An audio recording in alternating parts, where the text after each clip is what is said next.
Today we're going to be talking about psychological first aid and immediate crisis intervention. Topics that we are going to be discussing today are what is psychological first aid and why is this intervention approach used over the many others that are available. Characteristics of crisis worker behaviors and which should or should not be adopted. A detailed review of the 8 core actions of psychological first aid and their subsequent goals. Provider resources that are available for both the provider and the survivor, a brief review of the RAPID model, psychoeducation opportunities for survivors involving coping skills and tools, as well as where in-depth additional training and certification can be found. Psychological first aid is an evidence-based initial disaster or terrorism response intervention for survivors. The intervention incorporates a strength-based approach, which is why psychological first aid, or PFA we'll refer to from now on, will refer to those in need as survivors and not victims. The goal is to provide a brief intervention that is going to address their immediate concerns, and it is not designed to provide in-depth on-site therapy, although therapeutic measures such as empathic listening are used. The methodology and guidelines of PFA were developed in the post-September 11th era when research and experience found a need for the implementation of mental health programs in direct relation to disaster and terroristic events.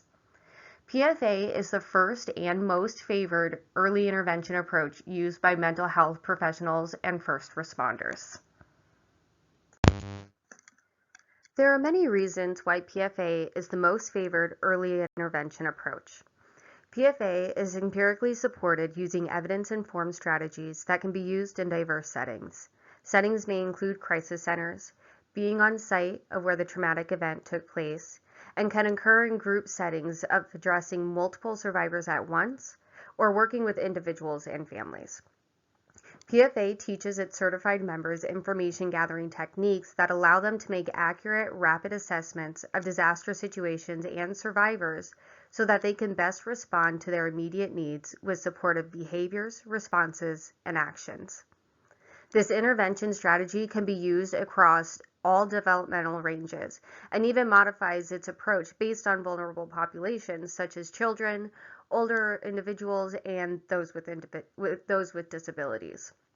Additionally, the approach is multiculturally competent, acknowledging the need for understanding different cultural backgrounds in order to provide the best possible care. For these benefits to work for the survivors, there are core characteristics of a competent crisis worker necessary, which I will review next. To effectively help in a disaster and crisis situation, there are certain mannerisms, actions, and a specific demeanor that must be used. First, when working with the PFA approach, it is important that you observe the subject of your next potential interaction before making contact. Your observations can help inform you on how to connect with the survivor and if your contact is likely to be welcomed. If nothing comes to you, one of the best ways to initiate assistance is to offer practical assistance, such as seeing if they need food or water. It is important to maintain a demeanor of calmness, patience, responsiveness, and sensitivity even if the environment does not reflect these same characteristics. Keep the interaction as simple as possible. The survivors may have a heightened sense of emotions or feel internally scrambled and panic. Keeping conversation and vocabulary as basic and simple as possible will benefit their emotional state. When talking with this person, utilize a strengths-based approach by emphasizing the positive actions, behaviors, and decisions that the survivor had made to get to safety. When being asked questions, give answers that will directly relate to the immediate needs that the survivor has, when possible, through goal-directed responses. As mentioned previously, ensure that accurate and age-appropriate responses are given depending on the cultural identity of the survivor. This means whether they are a specific age range, whether they have disabilities, and so forth. And most importantly, do not speculate on answers to inquiries. If you're unsure on a response, find the answer first before relaying that information to the survivor. With appropriate behaviors and characteristics, then, will come inappropriate behaviors and characteristics, and these may not always be obvious to avoid. So one of the most important behaviors to avoid is fishing for details. I know that with the new era of true crime obsession, you may be tempted to want to learn more details about the event that occurred. However, that is absolutely inappropriate as a crisis worker who has PFA certification, or really without the certification as well. It is also important that you do not make any speculations about what is unknown, which relates back to providing answers to questions that you are not entirely sure are accurate. Also, do not assume the survivor's experience. Let them speak to you about what they feel is important to discuss, and whatever is mentioned about their experience and their emotions, believe them. With that being said, it is important to mention that not everyone in the environment will be traumatized. It is important to treat each individual as just that, an individual. It goes hand in hand with assuming traumatization to not try and pathologize anyone needing assistance either. This means avoiding terms such as diagnosis, disorders, symptoms, etc. Intense reactions are expected and should not create a diagnostic label during immediate intervention. Not everyone will want to speak with you, and that is okay. Do not patronize anyone, talk down to, or force anyone to talk. Work with those who are willing and ready to accept any form of assistance, and for those who may not be ready yet or just may not know how to vocalize what it is that they want to say, sometimes your presence, such as just sitting with them, is enough. Finally, to the opposite of what was discussed previously, do not focus on helplessness, such as what they have lost, mistakes they may have made, or any disabilities. Continue to emphasize their strength and their resilience.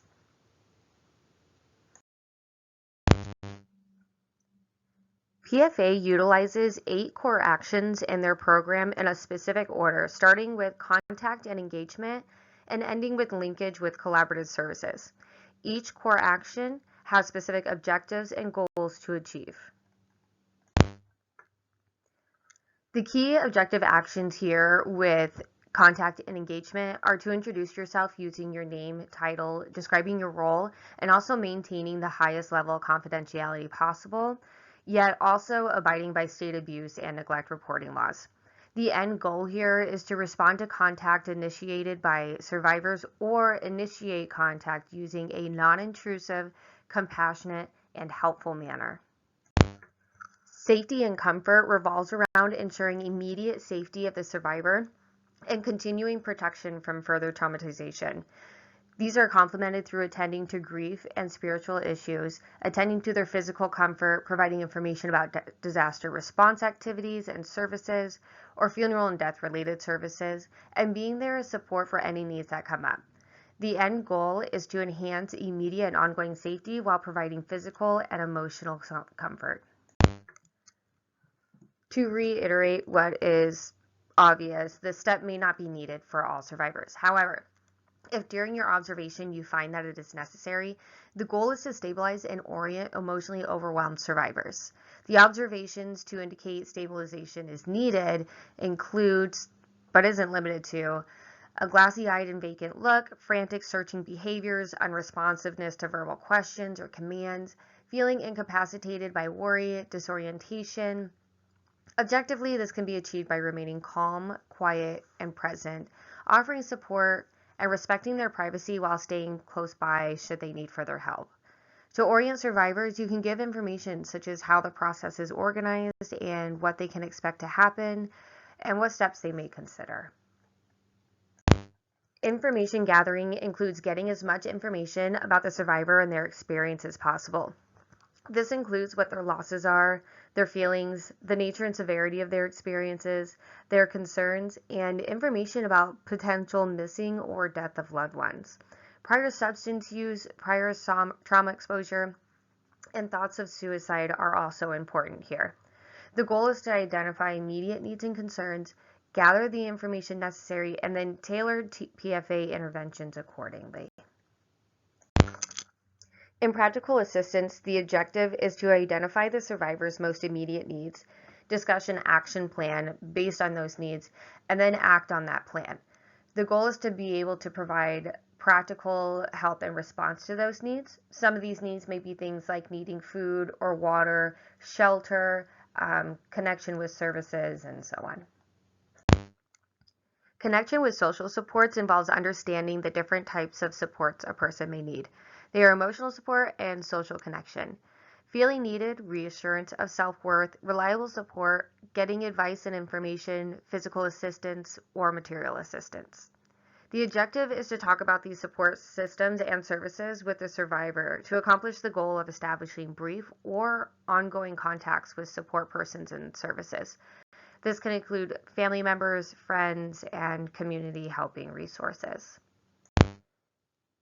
Information on coping provides basic information about stress reactions, emotional reactions, includes teaching ways of coping, helping with sleep problems, and teaching simple relaxation techniques.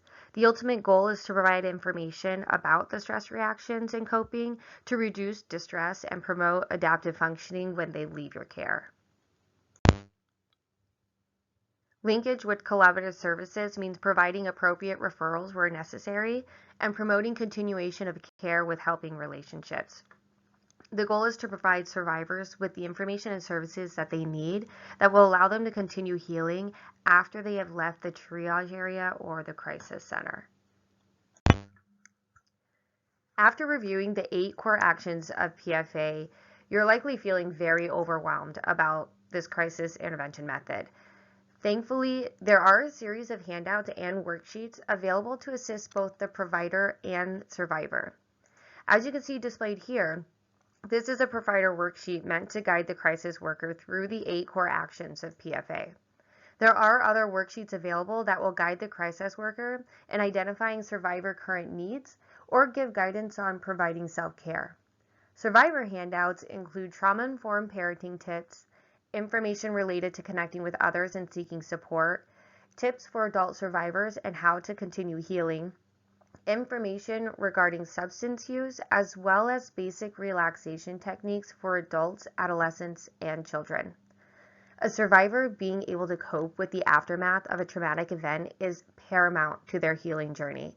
For this reason, we will review a basic relaxation technique for adults. There are many different types of relaxation techniques available that can be taught in a timely fashion to adults. There are varying breathing exercises, brief meditation, calming talk, stretching, swimming, spending time in nature, and soothing music, just to name a few.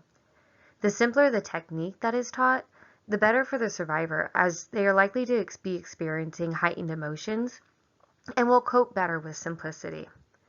Additionally, these techniques need to be something that can be taught quickly and in the moment so that you're able to help as many people as possible. Today, we'll be reviewing a breathing exercise that could be taught to any of your survivors in need in a timely fashion. First, what I would ask them to do, and as I ask them to do this, I would like for you to do it as well to experience this, is you'll ask them to sit in a relaxed position. So if they're sitting in a chair, have both feet placed flatly on the floor with your hands in your knees or in your lap, something that feels comfortable to them. You can be laying down on the floor, or if the space provides somewhere more comfortable like a couch. Once they find a comfortable position, they're going to inhale slowly for 3 seconds. The way that these seconds need to be counted is 1 1001, 1 1002, 1 1003. Through your nose and comfortably fill your lungs all the way up until you can feel it into your stomach.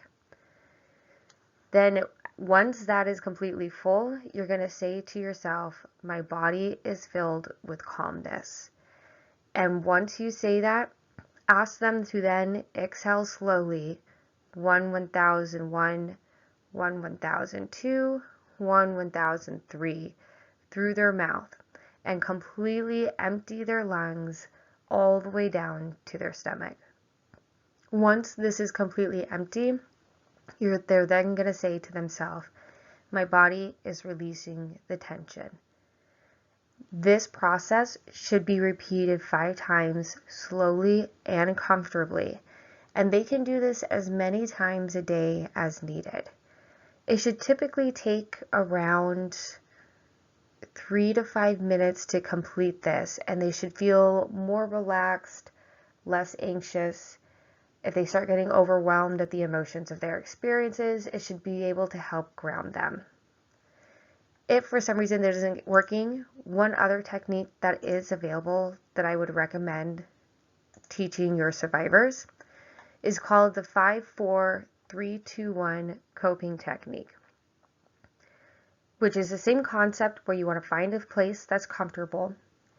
You want to be able to pay attention to your breathing, taking slow, deep, long breaths, and place your hand over your heart. The first thing they're going to want to do is they want to acknowledge 5 things that they can see around them physically. It could be a calculator, it could be the color of a wall, any physical thing in their surrounding. Next, they were then going to acknowledge 4 things that they could touch. Their clothes, the chair that they're sitting in, the floor. After this, you're going to acknowledge 3 things that they hear. It can be anything externally or internally. So if they can hear the air around them, if they can hear their stomach rumbling, birds outside, anything that they can hear, they want to acknowledge 3 of them. Next, they will acknowledge 2 things that they can smell. Again, any smells, there's no limitations here. And then finally, they're going to acknowledge 1 thing that they can taste, such as if they maybe drink coffee that morning, or they're currently chewing gum, just 1 thing that they can taste. And the goal here is that when they're feeling anxious or overwhelmed, this can help refocus them to the present moment. It can help them stay calm, and it can help them distract their mind from what is causing the anxiety. And in situations like this, a lot of times it's going to be reliving that traumatic event that they had just experienced. Johns Hopkins has developed the Rapid PFA model of intervention, which stands for Reflective Listening, Assessment of Needs, Prioritization, Intervention, and Disposition. The curriculum was modified by the inclusion of expanded foundations in neuroscience and perspective taking, a unique model of psychological triage, a focus on mechanisms of action to mitigate acute stress, and foster a future orientation and devoting greater time to classroom application. What we've talked about thus far is truly a brief overview of what PFA is, although it probably doesn't feel this way because of the amount of information that's been provided. There are so many subpopulations that require modifications to the approach of PFA. Some of these populations, as we have once mentioned before, include but aren't limited to children, adolescents, older adults, and survivors with disabilities. To give you an example, one of the modified approaches would be working with children and adolescents, which is you want to be sitting or crouch at the child's level when you're interacting with them, so that way you're face to face with them and not necessarily looking down on them. And then you want to help them verbalize feelings, concerns, and questions using simple labels such as scared rather than horrified or terrified. You also want to make sure that you match your language to the developmental level of the child. With adolescents specifically, you do want to talk to them as though it's an adult to adult conversation because you're trying to convey respect of their feelings and their concerns. In addition to just the subpopulations, there are also multi-setting specifics to learn. Some of these examples would be working within group settings versus working with individuals one-on-one or working with families that have young children. You could also be working with these populations at a crisis center, or you could be working at quote-unquote ground zero, as in direct close proximity to where the traumatic event occurred. There are multiple organizations that will offer you in-depth free training of PFA.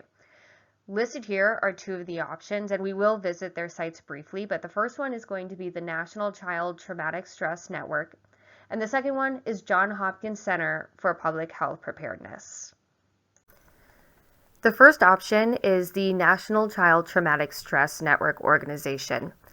This course is a 5-hour interactive online course, and they offer you 5 continuing education credits upon completion if that's applicable to your field. You cannot actually enroll into the free course without having an account with this organization. Again, it is free to do. This course will cover the 8 core actions of PFA in much more detail while catering the steps to different cultural backgrounds and field settings. The certification itself is valid for 2 years. Now that we've had a look at the National Child Traumatic Stress Network's enrollment page, let's hop over to the Johns Hopkins Center for Public Health Preparedness and take a look at what it is that they have to offer.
Another free opportunity that is available is to take the course through Johns Hopkins University. This course is going to have many of the same qualities as the NCTSN. Again, it does have a certificate that's good for about 2 years. It's going to be about 5 to 6 hours to complete.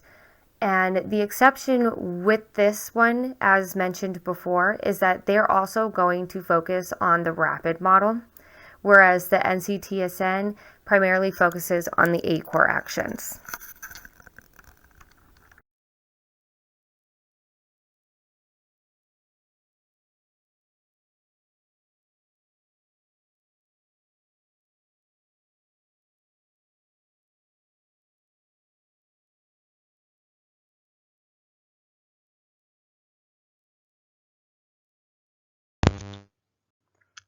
Here are the references that were used to put together today's presentation. If you have any questions in regard to the references or would like a copy of them, please don't hesitate to reach out. Attached here is my email where you can reach me, which is tajennings@my365.bellevue.edu. Thank you.